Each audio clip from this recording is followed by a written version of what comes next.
As we all know, the new round of the Iran-Israel rivalry was on October 1st. Iran launched about 180 missiles at 3 Israeli Air Force bases again for symbolic retaliation.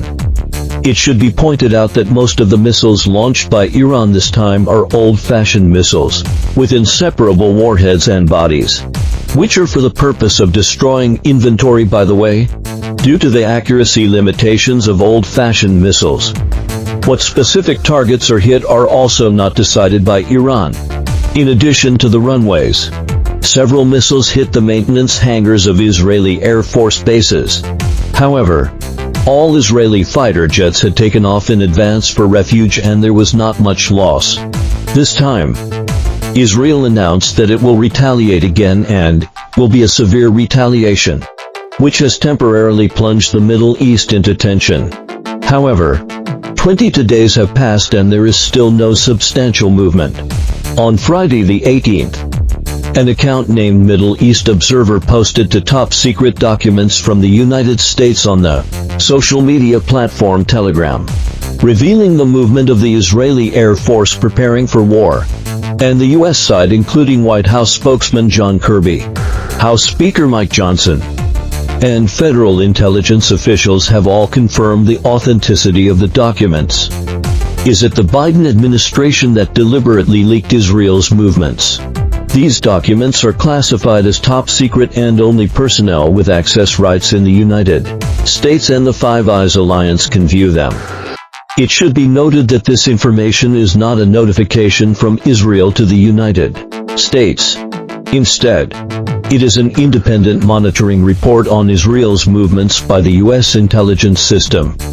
One of the documents was compiled by the National Geospatial Intelligence Agency of the United States, and another document originated from the National Security Agency. The documents both introduce large-scale air exercises and ground training by the Israeli Air Force, IAF, which is also preparation for an attack on Iran according to the situation grasped by the U.S. intelligence system.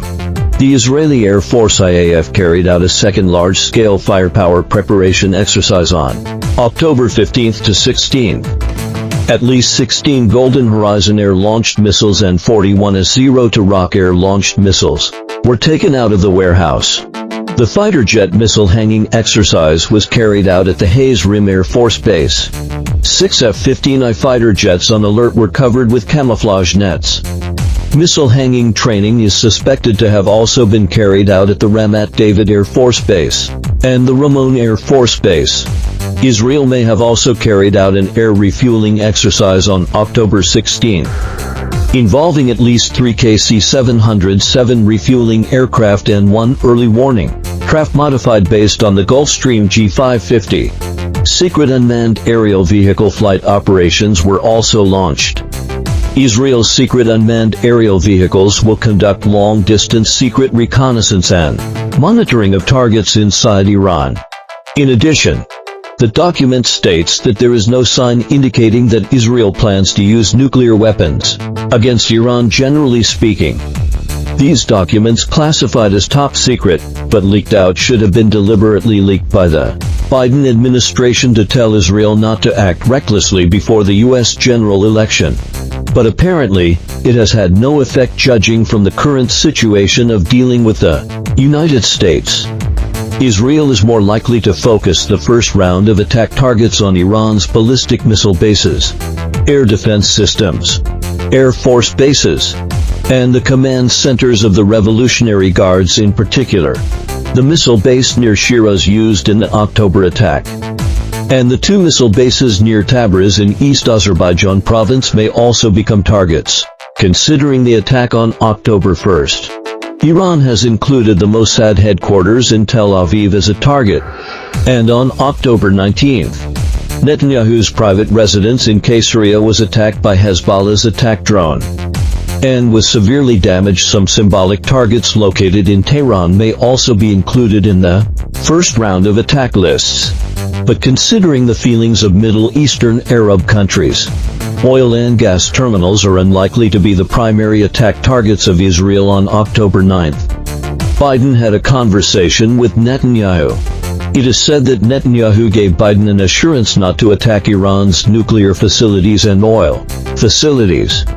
This concern comes from Biden's worry about turmoil in the oil market and the worry of some Arab countries such as Saudi Arabia about the possible retaliation on their energy facilities. On October 14, the United States announced the deployment of a terminal high-altitude area defense THAAD anti-missile system to Israel, which was officially put into use on October 21.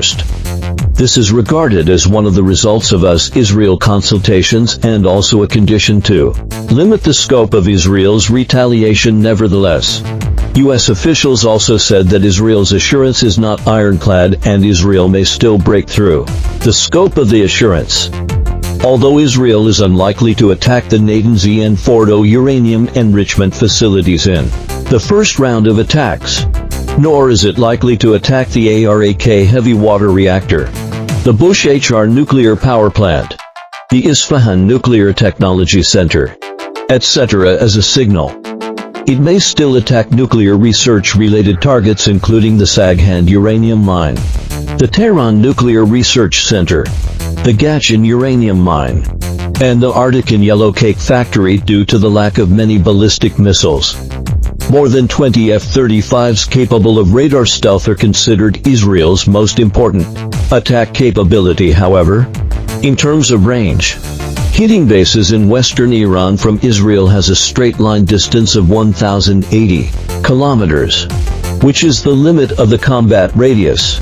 Moreover, when launching stealthily, only a very limited amount of ammunition can be carried in the underbelly bomb bay. On the other hand, U.S. monitoring information shows that for this long-range offensive plan by Israel, it mainly relies on the non-stealthy heavy combat attack aircraft F-15. They will carry air-launched missiles and launch them outside Iran's air defense zone, that is, over Iraqi airspace. The F-35 may perform a crucial targeted strike mission at the beginning of the attack, destroying Iran's surveillance radars and air defense missile systems to reduce the threat to the F-15. In addition, this attack is expected to not pass through the airspace of Jordan and Saudi Arabia, even if Saudi Arabia tacitly allows the IAF to use its desert airspace.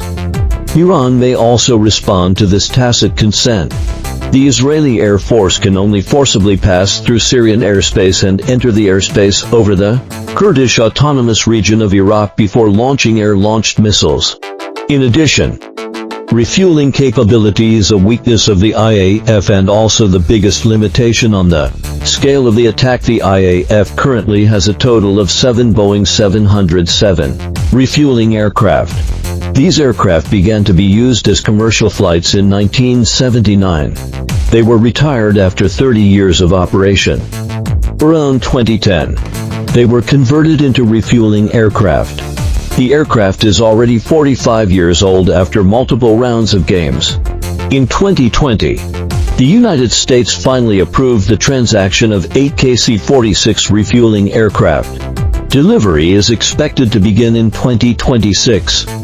This means that Israel will have stronger capabilities and motivations to attack Iran. But this is not the case yet. Therefore, if Israel initiates an action on its own, it can only rely on 7 Boeing KC-707 refueling aircraft for support.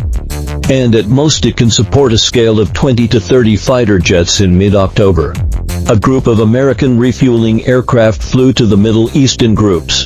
At that time, it was considered that the Biden administration supported Israel to launch an attack, which is too contrary to the situation of the Biden administration. Of course, nothing has happened yet. Iran has sent out a dual signal regarding Israel's potential attack. On the one hand, it publicly declared that any minor attack will be responded to. On the other hand, it said through an intermediary if Israel's attack is limited, such as a small drone attack against Iranian radars on April 19, Iran will not respond. The red line for Iran should be set as Israel attacking nuclear facilities, oil facilities, and causing civilian casualties. Iranian Foreign Minister Abbas Araghchi said in an interview with Turkish TV television on the 19th, any attack on Iran touches our red line. And we will not be unresponsive to such attacks. Any attack on Iran's nuclear facilities or other similar attacks will definitely trigger a counterattack. He also pointed out, any Israeli attack on Iran will be met with an equivalent counterattack. We will not give up an equivalent counterattack. It will not be delayed for too long.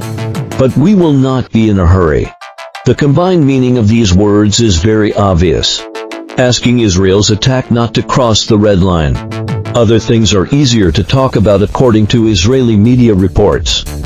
Some Arab countries recently sent secret messages to Israel, expressing support for Israel to strike Iran, but emphasizing that their response should be strict and clear. And they asked for advance notice so that preventive measures can be taken. In short, the Middle East region is waiting with bated breath for Israel's strike against Iran. In Iran, hardliners are taking the opportunity to encircle and suppress the moderate president. On the 21st, the National Security and Foreign Affairs Committee of the Islamic Parliament voted and passed the motion of immediately submitting the matter of President Pezeshkian's refusal to remove Vice President Zariev from his post to the parliament for a collective vote. Previously, members of the Islamic Parliament asked Pezeshkian to immediately remove Vice President Zariev from his post, because the appointment of Zariev belongs to an unconstitutional and illegal procedure. Pezeshkian refused this request. If the Islamic Parliament votes to pass the removal of Zariev from his post case, Pezeshkian may also be removed from the presidency and sentenced to 10 to 15 years in prison. On Sunday the 20th last week, the Israeli Security Cabinet held a meeting to discuss relevant topics of action against Iran. At the meeting, Netanyahu and Defense Minister Gallant may have been authorized to launch an attack on Iran at a time of their choice even earlier. The cabinet discussed the attack targets of actions against Iran.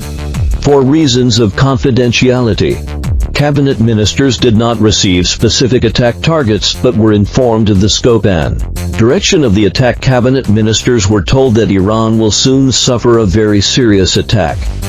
One of the two most hawkish ministers in the Israeli government, the finance minister, expressed satisfaction with the attack direction in an interview. Now, U.S. Secretary of State Antony Blinken is on his way to Tel Aviv, which is the first stop of his new round of Middle East tour.